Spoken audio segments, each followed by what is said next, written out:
بدی بیان او معنی ته بلاغي علوم وایي. لکه څنګه چې د یوې لیکنې ژبنی سموالی او ناسموالی په ګرامر معلوموو، دغسې د هغې ادبي قوت د بلاغي پوهنو په مرسته معلومیدای شي.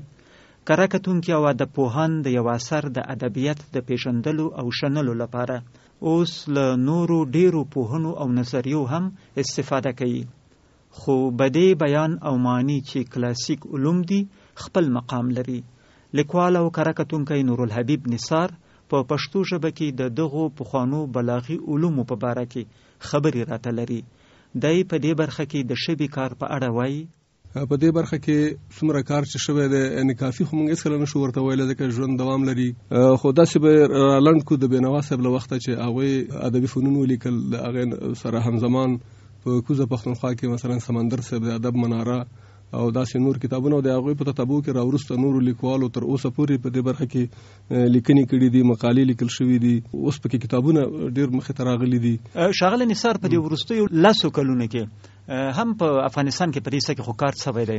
ولې نه، ډېر کار شوی دی. مثلا د ننګرهار د تعلیم او تربیې پوهنتون استاد ابراهیم همکار صاحب، هغوی د بدی بیان او معنی د جدا جدا کتابونه وساول کې خو یو ځای شروع کړي و، سره هغه سلسله ته پراختیا ورکړي د جدا کړي دي، سره د بدی فن جدا د بدی فن او پښتو شاعري او همداسې د بیان فن او همداسې د معنی د لیکلي دي. مثلا زرچان لیکل شوی دی، یا مثلا د خوږه ژبه د مولوی صاحب عبدالرحیم مسلم دوست دا لیکل شوی دی. زرچان چا لیکلی دی؟ زرچان د سید نظیم سیدی دی، افغانستان د علومو اکاډمۍ غړی دی. د علومو اکاډمۍ یو بل غړي ښاغلی ظاهر شکیب هم په دې ساحه کې کار کړی دی، او ځینو نورو هم کړی دی.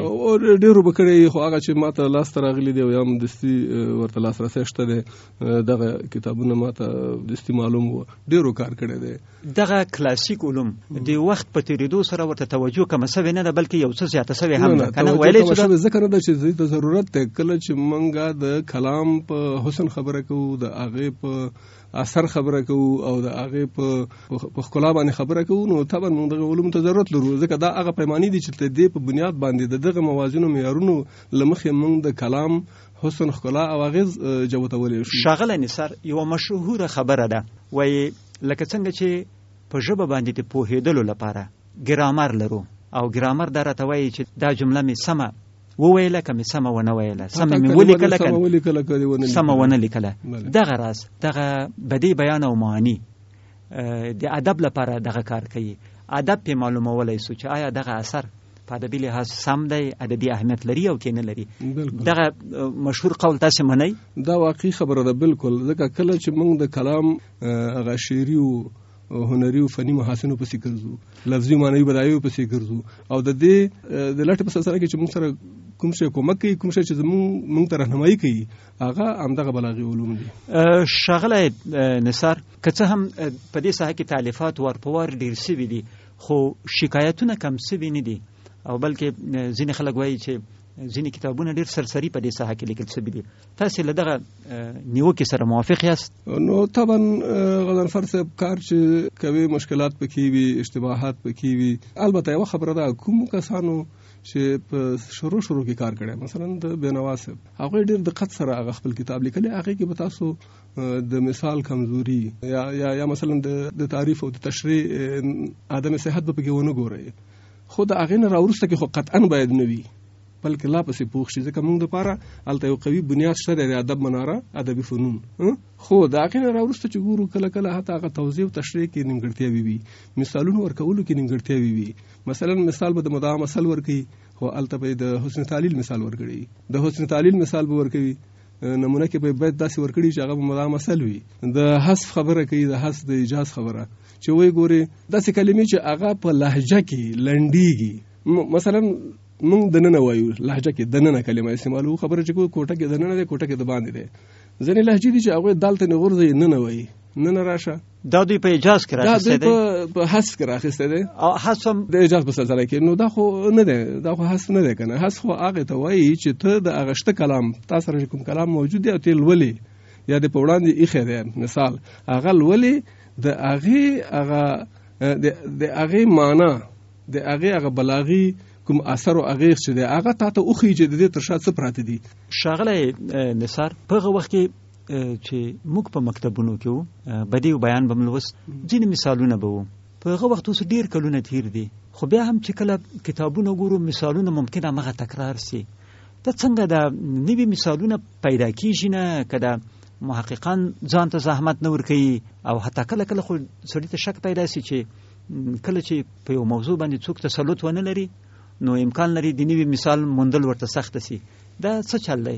اول د مسلم دوست صاحب کتاب به درته وایم د تعریفونو د توضیحاتو په حساب کې دا درسته دا کتاب. کوم شیان چې دوی تعریف کړي دي، توضیح کړي دي، ډېر ښکلي دي. هغه البته هغه خپل عذر په سریزه کې د کتاب ویلی دی چې د کار ډېر کړاو غوښته، ما ورته لاس نه رسېده. نو ځینې وخت کې چې شعرونه راته په لاس نه دي راغلي، په خپله مې د هغه صنعت د ښودلو دپاره شعر لیکلی دی. یعنې هغه قناعت وړ خبره نه ده. ښاغلی نثار، بدیع خو په اسلامي ملتونو کې په اسلامي ژبو کې یو مشترک فن دی، نو تعریفونه خو په ټولو کې پیدا کیږي. خو په هره ژبه کې که موږ وایو چې دا د پلانۍ ژبې بدیع ده، نو دغه خبره به هغه وخت کولی سو چې په هغه ژبه کې پسې وغواړو، او که خپله جوړ کړو نو معنی دا ده نو په کار هم دا ده چې په خپله باندې موږ دې ته مثالونه ورکو، یعنې مثالونه په خپله ژبه کې ورکو. فرض کړه زه په پښتو کې کتاب لیکم په بدیع باندې، نو چې لیکم د دې مثالونه باید پښتو شعرونو کې یا نثر کې هر څه کې چې ورکوم په خپله مثال ورکم. او دلته زه یو چانس هم لرم، مثلا په لسګونو بدیع محاسن چې زه معرفي کوم او په بحث کوم، نو د په لسګونو شاعرانو لیکوالو نمونې پکې ورکولی شم. ښاغلی نثار، ستاسو له خبرو د مثالونو په حصه کې زه دې نتیجې ته ورسېدم چې تاسو 3 خبرې کوئ. یو دا دی چې کله کله خو بیتونه تکراریږي، هغه یو لیکوال یو مثال راوړي، بلې بیا راوړي، بلې بیا راوړي، چې دا په هر حال یو نوښت خو نه دی. بل هم دا خبره وکړه چې ځینې بیا له ځانه مثال جوړوي، چې دا هم ډېر د ګټې کار نه دی. او دریم مو دا خبره هم وکړه چې په ځینو کتابونو کې خو مثالونه له سره صحیح نه دي، حتی تعریفونه ناسم شوي دي، یا دا چې ګونګ دي، مبهم دي. تعریف خو باید ډېر روښانه وي، ځکه چې ته یو علم یو اصطلاح تعریفوي، هغه باید ډېر واضحه تشریح کړي. په دې برخه کې مسلم دوست صاحب تر ټولو موافق راته ښکاري. ښاغلی نثار، که یوه بلې موضوع ته راسو، د ادبي فنونو د کتابونو په بحث کې، پخوانو دا کتابونه او دا فنون او دا علوم تدوین کړل، خو ځینې صنعتونه پکې داسې وو چې هنري اهمیت یې درلود، او ځینې داسې دي چې موږ اوس په یقین سره ویلی سو چې هنري اهمیت نه لري. مثلا د توشیح صنعت دی، دا اسی یو لکه جدول چې جوړوي او ساعت په تیری، داسې یو شی دی. ما غیر منقود شعر دا صحیح ده چې دا ټول صنایع دا پسونه دي، او شاید ډیر هغه وی چې اوسه پورې مونږ په نمونه نه دي خنم دي پیژندل نور داسې شته.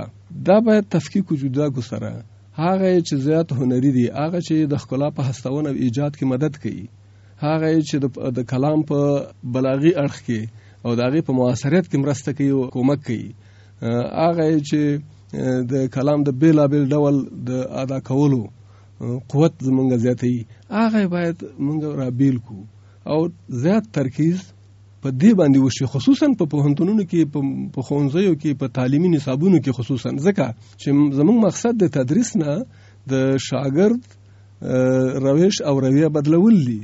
نو روش او رویه خو په اسانه نه بدلیږي، په جامد او غامض شیانو باندې خو نه بدلیږي، په هغه شیانو چې اثر نه لري، اثر نه هنري نه بدلیږي، هغه به طبعا ته په هنري شیانو باندې، یعنی په هنري روشونو طریقو باندې بدلایي. معاصل د یو صنعت چې هنري اهمیت لري او یو بل چې نه لري، دې په فرق پوه نه سي او دواړه د هنري اهمیت وسایل وګڼي، نو دی په حقیقت کې د هنر له روح، د ادب له روح سره څنګه آشنا سي؟ به هیڅ کله آشنا نه شي. یو دویم دا چې په دې باندې به پیټ هم وي، دوه دریم دا چې د هغه په ذهني انکشاف کې هیڅ مدد نه کوي. همدغه وجه هم ده چې موږ په دې برخه کې د ډېرو مشکلاتو سره مخامخ یو. نو زه فکر کوم او بلکې سپارښتنه مې ممداده غوښتنه او پیشنهاد وړاندیز مې ممداده هغه کسان چې پوهنتونونو ته، مکاتبو ته د بدیع بیان کتابونه لیکي، مبحثونه لیکي، چپټرونه لیکي، یعنی دوی باید رابیل کی هغه صنایع چې هغه شعري هنري ارزښت زیات دی او د هغه په تشریح او تفسیر باندې زیات وخت ولګي. ښاغلی نثار، د علومو یو خصوصیت دا دی چې په مبحثونو کې ترتیب یې، یعنی علمي مباحث اصولا خو تدوین غواړي او سیستم غواړي، یو تدوین غواړي، یو سیستم غواړي. علم له سیستم نه څه بیلولای. خو د بدی کتابونه چې دي په افغانستان کې چې تدریسي شي څنګه دا اکثر وخت چې خوري وری ملغلري نه دي، یو سند دی بل سند په څنګه راغلی دی، خو د یوې ترمنځ هغه پټي رابطې ته اشاره نه ده سوی، یعنی یو کلاسیفیکیشن پکې نه دی سوی. اوس د بدی ځینې سنتونه دي نثار صاحب بنیاد تشبیهی بنیاد دی. مثلا اول دغه حسن تعلیل دا مدام مثل دا په حقیقت کې دی وی کورنۍ سنتونه بنیاد کې تشبیه ده، ځکه بنیاد کې تشبیه ده. ځینې نور بیا په یو بل سلسله کې شاملی شي، خو په زموږ په کتابونو کې معمولا په لفظي او معنوي ویشل شوي دي او نور نو د سي ګډ وډ. دا خو یعنی روش تالیف هم دی چې موږ او بل د تدریس هم مثلا یو متن شاګردانو ته برابرو یا هر چاته چې لوستونکو ته مخې تګ دوی راکوي خلکو ته په غونډه کې، نو اماغه د کل نه جز ته تګ، د جز نه کل ته تګ. ځینې وخت دلته ځینې مثالونه دي چې ګوري یو بل سره ګډ شي، دا ډېر ضروري خبر ده چې جدا کړی شي. سره د بلاغي علومو په حصہ کې په پښتو کې د کتابونو معلومیږي، له تالیفاتو معلومیږي چې پرمختګ هم سوی دی، خو ورسره ځینې مهم مشکلات هم شته. تاسو د دې لپاره چې دغه علوم لا بهتر شي او لا ښه استفاده ځنې وشي څه وړاندیزونه لرئ؟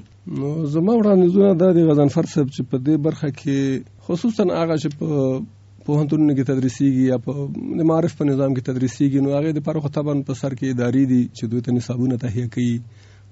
په دې برخه کې دغه اړوندو وزارتونو، تعلیمي تربیتي مؤسسو هغه نصابي څانګې او مسؤل خلک، همداسې د علومو اکاډمي، د افغانستان د علومو اکاډمي، همداسې زمونږ ډپارټمنټونه د ژبو په پوهنتونونو کې چې دي، یعنی دوی په دې برخه کې باید شریک دغه ولري، ورکشاپونه ولري، په ګډه سره په دې باندې کار وکړي، د دې لپاره هغه مفردات تعیین کړي او هغه داسې تعیین کړي چې یو د بل سره هیڅ ګډ ونه خوري، ډېر ښه کلاسیفیکیشن وکړي، په خط توګه صنف بندي وکړي د دې مفاهیمو. نو بعد د هغې نه د ډېرو ثقه معتبرو قوي منابعو نه استفاده وشي.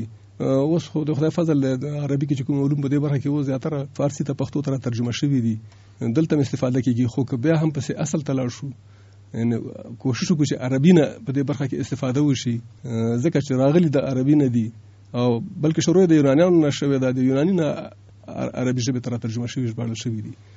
نو دا به کومک وشي او دا د همدې خلکو صلاحیت کې هم د دې برخه کې باید توجه وکړي او د دوی توجه به د سبب شي چې زموږ شاګردان هغه کسان چې زده کړې کوي، لیسو دورو کې دي، پوهنتونونو کې دي، په دې ساحه کې څېړنې کوي، ریسرچ کوي، هغوی ټولو ته به راهنمایي وشي، کومک به وشي، ښه مواد به په ګوتو ورشي. څوک چې زده کړه کوي هغوی به ښه زده کړه وکړي او څوک چې ریسرچ کوي هغوی به ښه تحقیقات وکړي، ښه نتایج به ترې جوړ شي.